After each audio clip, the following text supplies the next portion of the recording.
एक बार एक आदमी की मृत्यु निकट आ गई और मौत का दूत उसे लेने के लिए आ गया, मगर उस आदमी को पता नहीं था कि आज उसकी मौत का दिन है।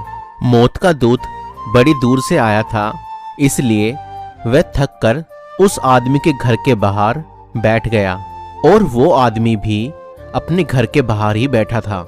और मौत के दूत ने उस आदमी से कहा कि मैं प्यासा हूँ, मुझे पानी पिलाओ। अब ये आदमी फटाफट अंदर गया और उस मौत के दूत के लिए पानी लेकर आया, मगर इस आदमी को यह पता नहीं था कि यह मौत का दूत है और मुझे लेने आया है। मौत का दूत प्यासा था और उस व्यक्ति ने प्यासे को पानी पिलाया, और प्यासे को पानी पिलाना धार्मिकता का काम होता है। मैं तुमसे प्रसन्न हुआ, मैं मौत का दूत हूँ और तुम्हें लेने आया हूँ। और वह आदमी यह सुनकर बहुत डर गया। दूत ने उससे कहा, अरे डरो मत, तुमने प्यासे को पानी पिलाकर अच्छा काम किया है। मैं तुम्हें एक मौका देता हूँ।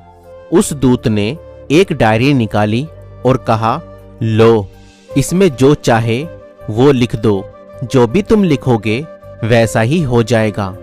अब यह सुनकर आदमी की खुशी का कोई ठिकाना ना रहा।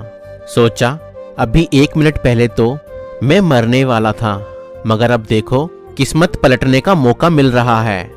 उसने वो डायरी ली और पहला पेज पलटा।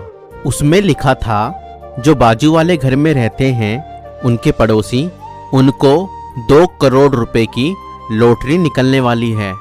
अब यह देखकर इस आदमी का दिमाग खराब हो गया कि पड़ोसी को 2 करोड़ रुपए की लॉटरी निकलने वाली है। यह देखकर इसने लिख दिया कि वो लायक नहीं है, उसको यह लॉटरी नहीं मिलनी चाहिए। और फिर उसने अगला पेज पलटा। राइट साइड में जो पड़ोसी रहते हैं उसके बारे में लिखा था। वो नेतागिरी करते थे। उसमें उनके बारे में लिखा था, अब तक की जो नेतागिरी है वो चमकने वाली है, अब वो नेता बनने वाले हैं। इसने लिख दिया, वो तो लायक ही नहीं है, वो नेता कैसे बन सकते हैं, ऐसा नहीं होना चाहिए। अगला पन्ना पलटा तो उसमें उसके सामने वाले पड़ोसी के बारे में लिखा था कि उसको एक नई कार मिलने वाली है। तो इसने लिख दिया, अरे वो तो लायक ही नहीं है, वो तो 2 व्हीलर के ही लायक है, उसको कार नहीं मिलनी चाहिए, ये भी नहीं होना चाहिए।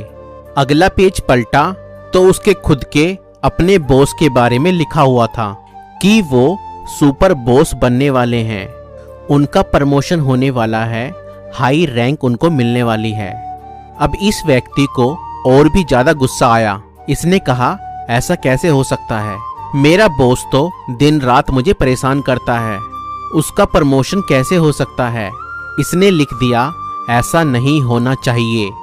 अगला पेज पलटा तो वहाँ इसका नाम लिखा हुआ था। वो पेज बिल्कुल खाली पड़ा था, वहाँ इसको अपने बारे में लिखना था। ये जैसे ही लिखने लगा, मौत के दूत ने इससे डायरी ले ली और कहा, 5 मिनट समाप्त हो गए। अब यह व्यक्ति हाथ जोड़कर क्षमा मांगने लगा, कहने लगा, मुझे माफ कर दो, ऐसा मत करो। मगर मौत के दूत ने कहा, नहीं, 5 मिनट का समय था, समय समाप्त हो गया है, अब आपको मेरे साथ चलना होगा। मैंने आपको मौका दिया था अपनी तकदीर बदलने का, आपके पास मौका था, आप जो भी लिख देते वैसा ही हो जाता, मगर आप पहले पेज, दूसरे पेज, तीसरे पेज, सब पेज पर यही लिखते जा रहे हो कि किसी का भला ना हो। जो दूसरों का भला नहीं चाहता उसका भी भला कभी नहीं हो सकता।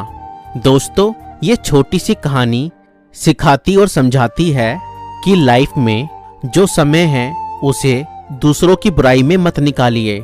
24 घंटे में से आप कैलकुलेट करके देखिए कि आप कितना समय दूसरों की कमी निकालने में निकाल देते हैं। अगर आप उस समय का इस्तेमाल अपनी कमियां निकालने में करें और अपने आप को एक बेहतर इंसान बनाने में करें, तो मुझे लगता है आपके जीवन में चमत्कार अपने आप हो जाएगा। दूसरों में कमी ना निकालें, बल्कि अपनी कमियों को दूर करें। अगर आपको ये वीडियो अच्छी लगी तो लाइक करके शेयर जरूर कीजिएगा।